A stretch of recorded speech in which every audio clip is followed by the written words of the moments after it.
इस सीरीज के पिछले एपिसोड में हमने बात करी थी ब्रह्म राक्षस के ऊपर। अब जिसने वो एपिसोड नहीं देखा, आई बटन पर क्लिक करके पहले वो एपिसोड देखें, फिर इस वीडियो पर आए, क्योंकि उस वीडियो के बीच में मैंने कुछ ऐसे शब्द कहे थे।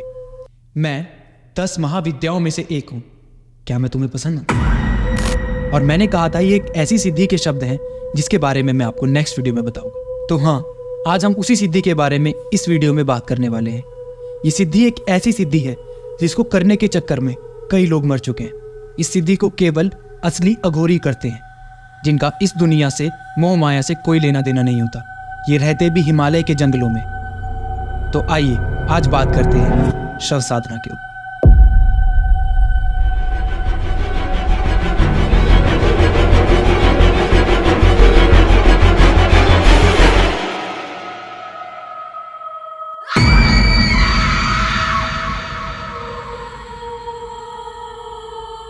सबसे पहली बात, ये साधना इतनी खतरनाक है कि अब ये भारत में पूरी तरह से बैन। ऐसा क्यों? क्योंकि इस साधना को करने के लिए सबसे महत्वपूर्ण चीज जो है वो है शव। एक इंसान का शव जिसके ऊपर अघोरी नग्न अवस्था में बैठता है और अपना मंत्रोच्चारण करता है और इस साधना को सिद्ध करता है। अब ये साधना क्यों की जाती है? कहा जाता है कि ये साधना एक शव को सिद्ध करने के लिए की जाती है, एक शव को साधने के लिए की जाती है। अगर कोई अघोरी इस साधना को एक बार सिद्ध कर ले तो वो अपनी मर्जी से उस शव के अंदर किसी भी आत्मा को डाल सकता है। या यूं कह लो कि हमारा शरीर 5 तत्वों से बना होता है, तो वो अघोरी उन 5 तत्वों पर पूरी तरह काबू पा लेता है। तो सीधा सीधा कहें, ये साधना एक ऐसी साधना है जो कुदरत के नियमों के बिल्कुल खिलाफ जाती है। तो आज मैं आपको एक ऐसा ही केस बताऊंगा जिसको सुनकर आप अंदाजा लगा पाएंगे कि ये कितनी खतरनाक साधना है। तो अगर आसपास हेडफोन्स पड़े हैं तो प्लीज पहन लीजिए वीडियो का पूरा मजा लेने के। तो ये बात रायबरेली में रहने वाले एक साइंटिस्ट की है, जो कि छोटा मोटा केमिकल रिसर्चर था। एक बार अपने परिवार में हुई किसी की मृत्यु के चलते ये शमशान घाट पहुंचा। अब आगे बढ़ने से पहले मैं आप लोगों को बता दूं, ये ना ही भगवान में मानता था, ना ही शैतान में, ना ही भूत प्रेत में, और ये सब अंतिम संस्कार भी उसको फालतू की चीजें लगती थी। खैर, वो एक बहुत बड़ा शमशान घाट था, तो वहां पर और मृत लोगों के भी अंतिम संस्कार हो रहे थे। और आगे चलते चलते जाने अनजाने में इस साइंटिस्ट का पैर एक अर्थी से टकरा गया। इसने उन लोगों से माफी तो नहीं मांगी, उल्टा उन लोगों को कहने लगा, ये गंदगी यहां से हटाओ, ये सब फालतू की चीजें हैं। देखो, आप किसी चीज को नहीं मानते यहां तक ठीक है, पर उस चीज का मजाक उड़ाना ये कहां तक सही है, ये आप ही मुझे बताएं। अब ये लोग अपनी क्रिया खत्म करके शमशान घाट से वापस आ रहे थे। आते हुए रास्ते में इन्हें एक अघोरी बाबा दिखे। उन अघोरी बाबा ने इस साइंटिस्ट से खाने के लिए कुछ मांगा। कहने को ये आदमी उन अघोरी बाबा को आराम से मना कर सकता था कि बाबा, मेरे पास खाने के लिए कुछ नहीं है, आप यहाँ से चले जाएं। पर उसने ऐसा नहीं किया। उसने मना करने के साथ साथ उन बाबा को बेइज्जत किया। उनसे कहा कि अपनी सारी रुद्राक्ष की मालाएं उतारो, इन्हें फेंक दो, तुम लोग ढोंगी हो, मैं जानता हूं तुम कैसे ढोंग करके पैसा कमाते हो। अब इतना सब होने के बाद ये अघोरी बाबा क्रोधित हो गए और उन्होंने इसको कहा, अगर मैं ढोंगी हूं तो क्या जो मैं कर सकता हूं वो तू कर सकता है? अब बाबा की वो बात ही अपनी ईगो पर ले गया और इसने कहा, हाँ मैं कर सकता हूं, बताओ मुझे क्या करना है। तो बाबा ने इसको एक जगह बताई और अगली अमावस की रात को 1:30 या 2 बजे उस जगह पर आने के लिए कहा। अब ये आदमी अपनी ईगो के चलते इसको एज ए चैलेंज एक्सेप्ट करके उस जगह पर जाने के लिए तैयार हो गया और इसने ठीक वैसा ही किया। तो उन अघोरी बाबा के कहे अनुसार अगली अमावस पे 1:30 या 2 बजे ये आदमी उस जगह पर पहुंचा जहां पर बाबा ने इसे बुलाया। अब जब ये इंसान उस जगह पर पहुंचा, जो नजारा इसने देखा वो कुछ ऐसा था। वो बाबा एक कुंड में आग जलाकर चौकड़ी मारकर बैठे हुए थे। इनके सर पर खून का एक प्याला था और हाथ में एक हड्डी। ये बार बार उस हड्डी को उस खून में डुबा रहे थे और अपने आगे 5 जगह पर उन खून से बिंदु बना रहे थे। इन्होंने उन खून की बिंदुओं को जोड़कर एक सीधी लकीर बनाई हुई थी और इस चीज को वो बार बार दोहरा रहे थे। तो ये आदमी वहां पहुंचा। इसने पूछा, बस मुझे यही करना है? बाबा ने कहा, नहीं, तुझे एक साधना करनी है, शव साधना। जब इसने सुना कि इसको शव साधना करनी है तो पहले ये शव का मतलब नहीं समझा। इसने उनसे पूछा, शव मतलब? तो बाबा ने कहा, इस साधना के लिए मुझे एक मृत शरीर चाहिए होगा, क्या तू मुझे लाकर दे सकता है? अब बाबा की इस बात का भी मजाक उड़ाते हुए ये आदमी बोला कि तुम लोग ये ढोंग करते हो और इन सब ढोंग के चक्कर में हम जैसे लोग फंसते हैं, मैं ऐसा कुछ नहीं करने वाला। तो बाबा ने कहा, चल ठीक है, अगले 15-20 मिनट बाद उस नहर में एक लाश बहकर आएगी उस लाश को उठाकर मेरे पास लाना। अब यह आदमी फिर से मजाक करते हुए बोला, ऐसा कुछ नहीं होने वाला। पर ठीक 15 मिनट बाद उस नहर में एक लाश बहकर आई। यह आदमी थोड़ी देर तक हैरान रह गया, पर उसके बाद बाबा के कहने पर यह उस लाश को बाबा के पास लाया। जब इस आदमी ने उस लाश को लाकर बाबा के सामने रखा तो उन्होंने अपने हाथ में ली उस हड्डी से उसके शरीर पर खून लगाना शुरू किया। खून की एक एक बूंद उसके 7 चक्रों पर बाबा ने गिरनी शुरू की। पहले माथे पर, फिर गले पर, फिर छाती पर, और ऐसे करते करते नीचे मूलाधार चक्र। अब इन सब के बीच वो आदमी लगातार बाबा का मजाक उड़ाया जा रहा था कि ये क्या ढोंग कर रहे हो, ये खून क्यों लगा रहे हो, जानवर के खून को इंसान का खून बताते हो। फिर बाबा ने एक दिया लिया और उस दिए को उस लाश के सिर पर रखा और इस इंसान से कहा, इस लाश के तलवे को जाकर छू और बता तुझे क्या महसूस हो रहा है।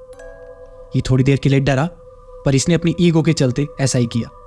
इसको हाथ लगाते ही फील हुआ कि उसके पैर के अंदर कुछ चल रहा है, उसकी स्किन के अंदर जैसे कोई कीड़ा चल रहा हो। ये थोड़ी देर के लिए पीछे हट गया। फिर बाबा ने इसे एक चाकू देते हुए कहा कि इसके तलवे पर छेद कर और देख क्या निकलता है। इसने ठीक वैसा ही किया और यकीन मानिए जो हुआ उसे सोचकर मेरे अभी भी रोंगटे खड़े हो जाते हैं। इस आदमी ने चाकू से उसके तलवे पर एक कट लगाया और अचानक से उसके तलवे में से एक जीभ बाहर निकल आई। वो जीभ लगातार हिल रही थी। अब यह आदमी थोड़ी देर के लिए नम हो गया, इसकी बोलती थोड़ी देर के लिए बंद हो गई। अब खैर जो वो जीभ उस पैर में से निकली थी वो साइंटिस्ट के आगे से हिलती हुई पता नहीं कहां चली गई। अब इस अघोरी ने हाथ में चंदन लेते हुए उस आदमी से कहा, लो इसको उस कट में भर दो जो अभी अभी तुमने उसके पैर पर लगाया है। ये करने से पहले उस आदमी ने बाबा से पूछा, इन सबसे होने क्या वाला है, हम ये क्यों कर रहे हैं, इसका क्या मतलब है। बाबा ने कहा, ये लाश अभी उठकर तुझसे बात करेगी। अब अपनी क्यूरियोसिटी के चलते बाबा जैसा जैसा कहते गए ये आदमी वैसा वैसा करता गया। इसने चंदन लिया, उस लाश के पैर में लगे उस कट में पूरा भर दिया और फिर बाबा से आगे की क्रिया पूछी। बाबा ने कहा, इस लाश के मुंह में तुझे अपना एक खून का कतरा डालना है। अब इस साइंटिस्ट ने ऐसा करने से मना कर दिया। अब उसका रीजन डर था, घबराहट थी, वो नहीं पता। अब जब बाबा के बहुत बोलने पर भी ये इंसान नहीं माना तो बाबा ने अपने खुद के खून का कतरा उस लाश के मुंह में डाला। अब बाबा के ऐसा करते ही इस लाश के कमर के नीचे का हिस्सा जोर जोर से हिलने लगा। ऐसा करीब 4 या 5 सेकंड तक हुआ, फिर वो लाश एकदम स्टिल हो गई। अब ऐसा नजारा देखकर इस साइंटिस्ट के होश उड़ गए। आप इमेजिन करिए, एक लाश जिसे आप खुद घसीट कर लाए थे, आपको पता है वो लाश है, और आपकी आंखों के सामने वो हिलने लगे। अब इस क्रिया में आगे चल के बाबा ने इस आदमी से कहा, तुम्हें पूरी तरह अपने कपड़े उतारने होंगे और इस लाश की छाती पर बैठना होगा। पूरी तरह कपड़े तो इसने नहीं उतारे, ये सिर्फ अंडरवेयर में रहा, पर बाबा के बोलने पर ये उसकी छाती पर बैठ गया। और इसके साथ ही साथ बाबा ने कहा, तुझे इस लाश के हाथ जोर से पकड़ने होंगे। और उसके साथ साथ बाबा ने इसको कुछ मंत्र पढ़ने के लिए कहा। मंत्र पढ़ते पढ़ते कुछ 5 मिनट बीते होंगे। इसको उस लाश की धड़कन महसूस होने लगी और इस लाश ने उस साइंटिस्ट के हाथ पकड़ लिए और वो पकड़ लगातार मजबूत होती जा रही थी, इतनी मजबूत कि मानो इस साइंटिस्ट को लग रहा था इस चीज की हड्डियां टूट जाएंगी। अब थोड़ी देर में इस आदमी से बाबा ने कहा, तुम्हें इस लाश का मुंह खोलना होगा, और इस आदमी ने ठीक वैसा ही किया। अब जैसे ही इसने ऐसा किया है, इसको ऐसा महसूस हुआ कि उस लाश ने मुंह से सांस ली। अब इसके बाद बाबा ने उसके हाथ में एक दारू की बोतल पकड़ाते हुए कहा कि इसके मुंह में ये दारू भर, और इस आदमी ने ठीक वैसा ही किया और देखते ही देखते वो लाश वो पूरी दारू की बोतल को पी गई। इतना सब होना भी इस इंसान के लिए काफी नहीं था। ये अभी भी बिल्कुल नास्तिक था और इन चीजों में बिल्कुल नहीं मानता था। इसने बाबा से कहा, ये सब मेरा वहम भी तो हो सकता है, वैसे भी तुम लोग ऐसे ही पागल बनाते हो। इसके ऐसा कहते ही वो लाश उठकर खड़ी हो गई और उसने कहा, मैं 10 महाविद्याओं में से एक हूं, क्या मैं तुम्हें पसंद हूं? और अब वो लाश ये शब्द दोहराते जा रही थी, 1 बार, 2 बार, 3 बार। ऐसा सुनने के बाद वो आदमी बेहोश हो गया। उसने ये सिद्धि बीच में छोड़ दी और ये उसकी सबसे बड़ी गलती थी। अब जब वो अगली बार होश में आया तो उसने देखा कि वो एक हॉस्पिटल में है। उसको अपने कमर से नीचे का हिस्सा बिल्कुल महसूस नहीं हो रहा था। डॉक्टर ने कहा, ये टेम्परेरी पैरालाइज है, ये ठीक हो जाएगा। 3 दिन बाद जब वो हॉस्पिटल से बाहर जाने लगा है तो उसने हॉल में देखा खिड़की के पास 5 लोग खड़े हैं और वो उसकी तरफ उंगली पॉइंट कर कर खड़े हैं और वो हाथों से कुछ अलग अलग मुद्राएं बना रहे हैं, कभी त्रिकोण, कभी कुछ, कभी कुछ। उन्हें इग्नोर कर कर वो आगे गया।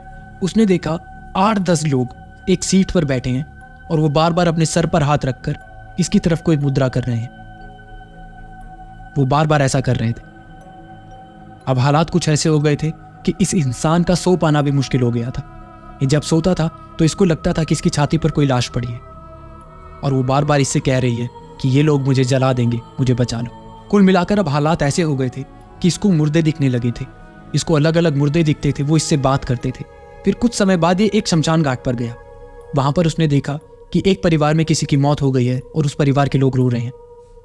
ये वहां जाता है और उस मरे हुए इंसान का अगला पिछला सब कुछ बता देता है कि यूएसए में इसकी इतनी प्रॉपर्टी है, ये किसके नाम होने वाली है, ये किसके नाम पर है।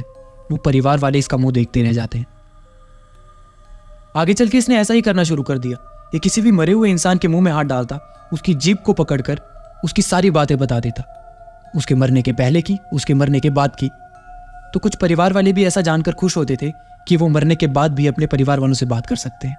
खैर, अब ये इंसान इस दुनिया में नहीं है, ये मर चुका है, पर मरने से पहले इसके हालात बहुत बुरे हो गए थे। ये खुद से ही बात करता रहता था, ये अस्थियां खा जाता था लोगों की।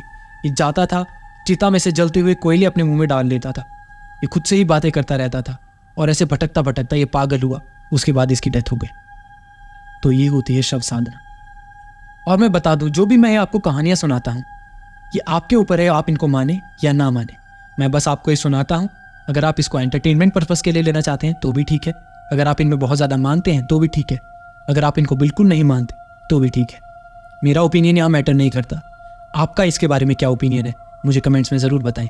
और अगर हर एपिसोड की तरह आपको ये एपिसोड भी पसंद आया है तो प्लीज़ वीडियो को शेयर करें, चैनल को सब्सक्राइब करें। मिलते हैं आपसे अगले एपिसोड में।